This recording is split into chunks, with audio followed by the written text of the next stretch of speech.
त्यामुळे तुम्हाला विनंती आहे, आपली कामं, आपली गडबड, आपली धावपळ ही काय आपण जिवंत आहे तोपर्यंत संपणार नाही. हे असंच आयुष्यभर चालून राहणारे लक्षात ठेवा. पण त्यातूनही आपण वेळ काढून कुठेतरी ही स्वामींची सेवा करणं ही काळाची गरज आहे. प्रहर करत असताना एक विनंती आहे, प्रहर करत असताना 15 ते 20 मिनिटं घ्यायची असेल तरच प्रहर करा. त्यामुळे 15-20 मिनिटं तरी कमीत कमी प्रहर घेता आली पाहिजे. आणि प्रहर करत असताना आणि वीणा वादन करत असताना तुम्हाला विनंती आहे की हळुवारपणे श्री स्वामी समर्थ मंत्राचा जप करत हे वीणा वादन करायचंय.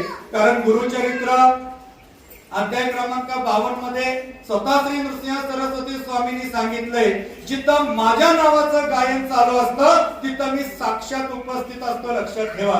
नाहीतर घरातला लाभ त्या विनियोग काढायचा नाही. लक्षात ठेवा. नाहीतर 2 सप्ताहात त्या विना बदलून आणायला लागल्या, सप्ताहात तारा तोडून टाकल्या. लक्षात ठेवा. असं काही करायचं नाही. त्यामुळे हळुवारपणे वीणा वादन करायचं.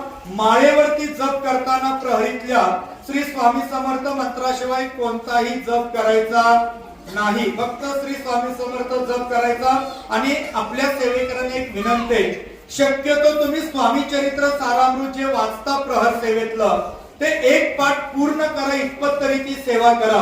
कारण अखंड एक स्वामी चरित्र प्रहर मधलं तुम्ही वाचलं तर स्वामींच्या अक्कलकोट मधल्या लीला काय आहेत आणि आपलं कार्य काय आहे हे तुमच्या लक्षात येईल. म्हणजे अशा पद्धतीनं हे प्रहर सेवेचं नियोजन आपलं असणार आहे.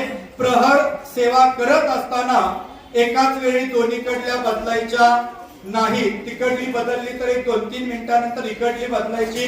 अशा पद्धतीने अखंडपणे हे प्रहर सेवेचं नियोजन आहे. ते नियोजन आपल्याला या ठिकाणी करायचंय. आणि आपण 7 दिवस अखंडपणे प्रहर सेवेत सहभाग घ्या. आणि तुम्हाला जर प्रहर सेवेच्या अनुभूती आणि एक नमुना बघायचा असेल तर आज संध्याकाळी 11-11:30 वाजता या. तुम्हाला किती गाड्यांचा ताफा कुठून आज येणार आहे तो लक्षात येईल. आमच्या खेडेगावातल्या महिला दाराचं टायमिंग पाटेचं असतं बघा. दिवसभर रानातलं काम आहे, गोट्यातलं आहे, घरातली कामं करून आणि त्यांची ओढ लागलेली असते, आम्हाला आगाशिव नगरला जायचंय. कशाला? तर स्वामींच्या दरबारात सेवा करायची असेल तर आज संध्याकाळी 11 वाजता या. कुठून महिला तुम्हाला इथं आलेल्या, पुरुष आलेले दिसतेत बघा. एवढं महत्व या सेवेचं आहे. म्हणून सकाळ संध्याकाळी 24 तास 7 दिवस या सेवेमध्ये अखंड आपण सहभाग घ्या. त्यानंतर दुसरी महत्वाची सूचना, आता उद्यापासून खरं तर आमच्या पुरुष सेवेकरांना त्यातल्या त्यात सांगणं आहे की आता उद्यापासून एक सगळ्यात मोठी सेवा चालू होते. मला सांगा, कुणाला असं वाटतंय आमच्या कुटुंबातली सगळी संकट समूळ नष्ट व्हावी किंवा आमचे सगळे प्रश्न मार्गी लागावे? म्हणजे सगळ्यांनाच वाटतंय, मला पण वाटतंय. तुम्ही सद्गुरु परमपूज्य पिठले स्वामींचे ग्रंथ वाचा, सद्गुरु परमपूज्य मोरेदादांचे ग्रंथ वाचा. सद्गुरु परमपूज्य मोरेदादांनी असं सांगून ठेवलंय, जो सेवेकरी दिवसाकाठी 11 माळी श्री स्वामी समर्थ जपाचा हवन करेल त्याला प्रश्न उत्तराच्या रांगेतून बसावं लागणार नाही. इतकी ताकद या सेवेच्या मंत्रामध्ये आणि हवनामध्ये. लक्षात ठेवा. मग उद्यापासून इथं काय आहे? उद्या सकाळी 6 ते 7:30 या ब्रह्म मुहूर्तावरती नित्य स्वाहाकार होणार आहे. नित्य स्वाहाकार म्हणजे काय? आपल्या आगाशिवनगर दरबारामध्ये उद्यापासून दररोज कमीत कमी, लक्षात ठेवा, 121 माळी स्वामींच्या जपाचा हवन होणार आहे. किती?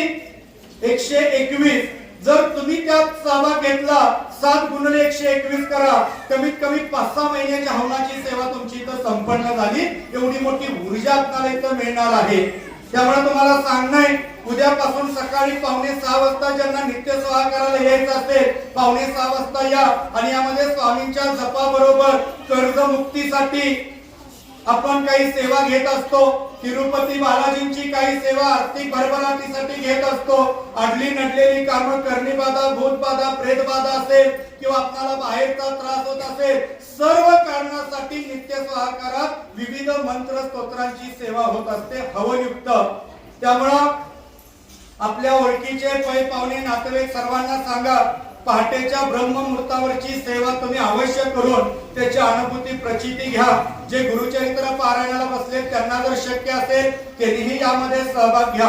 6 ते 7:30 या ठिकाणी आपलं गुरुचरित्र, आपलं नित्य स्वाहाकार झाल्यानंतर आजची भोपाळी आहे. आता गणेश यागाचं महत्व, मनोबल यागाचं महत्व तुम्हाला इथं सांगत बसत नाही कारण वेळेचा अभाव आहे.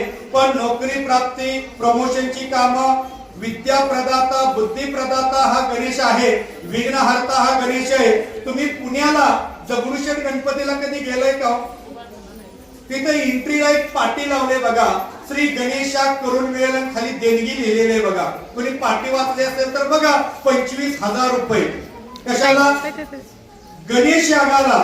इथं 25 पैसे पण आपल्याला लागत नाहीत, विनामूल्य आहे. त्यामुळे उद्या गणेश याग आणि मनोबल याग होणार आहे.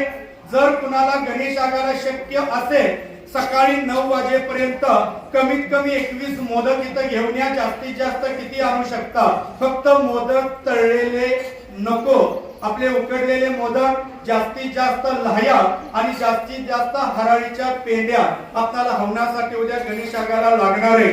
आपल्या घरामध्ये कोण परीक्षा देणारे असतील, नोकरीसाठी प्रयत्न करणारे असतील किंवा आपली ज्येष्ठ मंडळी असतील, सर्वजण उद्या तुम्ही गणेश यागामध्ये या ठिकाणी सहभाग घेऊन ती सेवा आहे ती तुम्ही या ठिकाणी संपन्न करू शकता आणि त्या सेवेमध्ये तुम्ही सहभाग घेऊ शकता.